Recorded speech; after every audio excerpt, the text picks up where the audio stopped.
хэрэгтэй байдаг те. Одоо багш нь одоо гэрийн даалгавраа Facebook одоо ангийнхаа групп дээр тавьдаг. Тэгэхээр үсэг өгөөд даалгавраа тий. Хувийн сургуулийнхан бол бүр мэйлээр харилцдаг. Мэйл рүү шилжих хэрэгтэй байгаа байхгүй юу? Тэгээ хүүхдүүд ангийн групптэй юмаа харсангүйгээ багш нь загнахаар Facebook хаяг нээ штэ. Тэгээд тэрнээсээ гадна дахиад найз нөхдөдөө харьцдаг бас өөр нууц хаяг нээ штэ. Тийш. Тэгвэл би ингэж бодож шүү. Одоо нөгөө нэг энэ генерашнууд ингэж ялгаад байдаг штэ.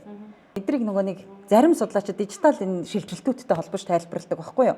Альфа генерашн гэж хэнийг хэлээд байгаа юм бэ гэхэд тэгэхээр 2013 он буюу нөгөө таблет хэрэглээнд нэвтэрснээс хойш төрсэн хүүхдүүдийг альфа генерашн гэж хэлнэ ч гэдэг юм уу. Одоо ингээд нэг юм дижитал эрхний хүүхдүүдийг бид нар дижиталаас салгана гэдэг ийм мөрөөдөл байхгүй. Зүгээр зохистой хэрэглээ юм уу? Эсвэл тэр аюулгүй байдлыг нь яаж хангах вэ? Платформуудыг илүү яаж нөгөө нэг ийм хамгаалттай шүүлтүүртэй болгох вэ гэдэг ийм асуудал. Мань хүн биш тий. Бага насныхан Facebook хэрэглэдэггүй гэдгийг мэдэхгүй байгаа байхгүй. Facebook биш Instagram байгаа хөөе. Facebook-ыг хийн хэрэглээд байгаа юм гэхэр чинь манай дээд үеийнхэн Facebook хэрэглэж байгаа шүү дээ.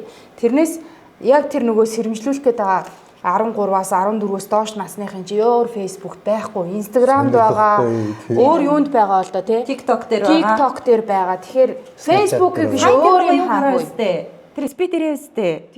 Тэр YouTube дээр YouTube тий. Хүүхдүүд мэдчихэл шүү дээ. Бид нар бол танилцсан шүү дээ.